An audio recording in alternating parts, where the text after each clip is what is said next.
All right, 2019 Rogue Glide Special in Billiard Blue.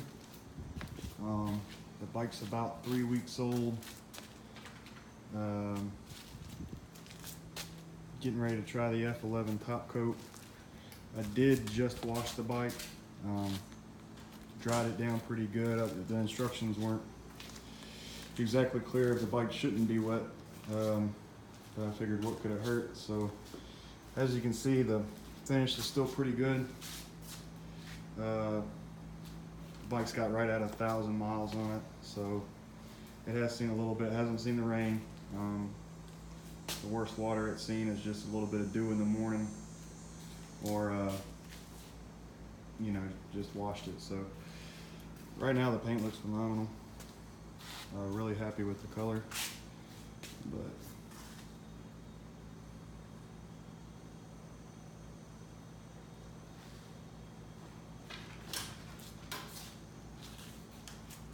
you probably see the reflection of my fat ass on it. But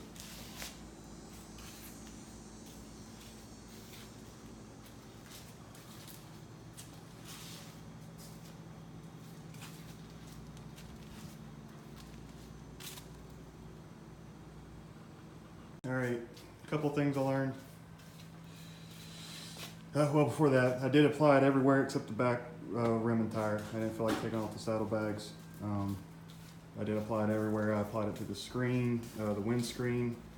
I applied it to the navigation screen, all my gauges, everything on the bike, including the seat and backrest.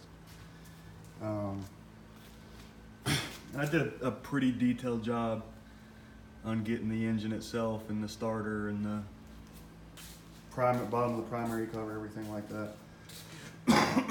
Not gonna lie, the first impression is it's not a whole new paint job, but it is a new bike, so it's a little difficult to say what it would look like on something that's got, some oxidation, or, it's been ridden really long and hard between washes.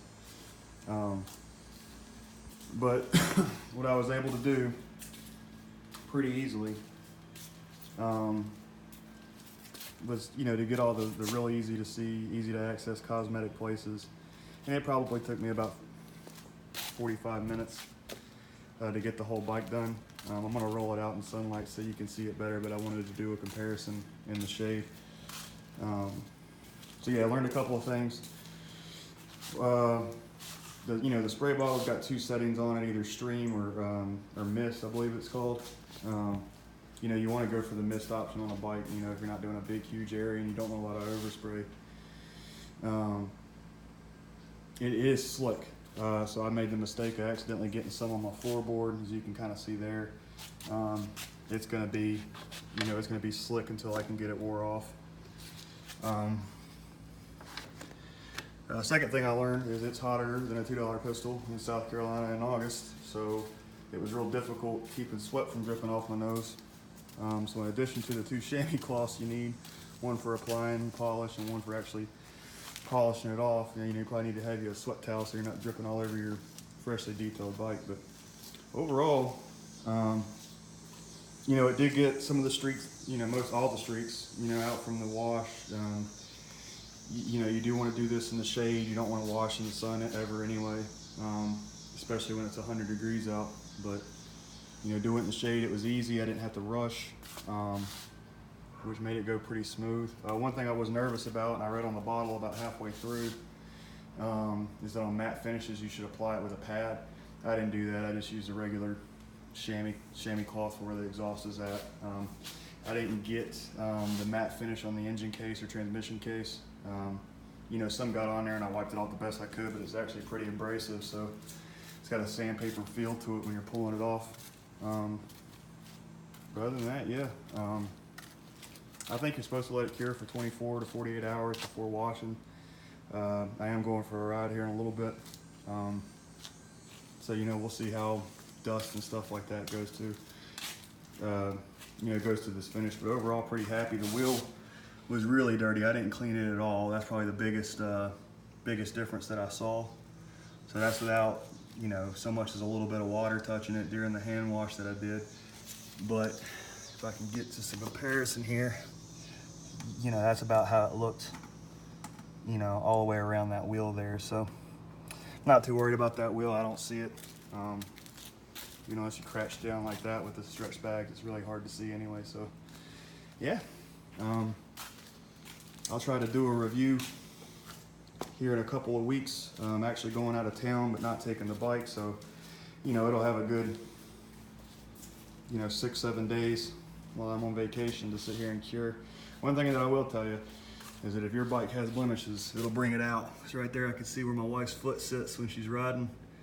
I'm gonna have to see if I can't polish that out, buff that out somehow. But I definitely think we're gonna have to upgrade to some footboards so she can keep her fucking foot off the damn primary.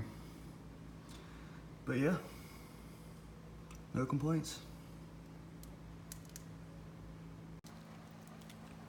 All right, so gonna have to eat a little crow there. It is a big difference. You get it out into the sunshine, it's really popping everywhere. The wheels, you know, the fork covers, forks, everything. Definitely a big difference. I think even off of the showroom. I know they wiped it down when I rolled it off the floor, but it hardly had any miles on it to begin with. But this is, yeah, it's looking pretty good. Like I said, I'll leave it. It sits outside probably 5 days out of the week overnight. So it, you know, it definitely had some spots from the morning dew laying on it. Yeah, bud. So yeah, we'll see how she looks in a couple of weeks.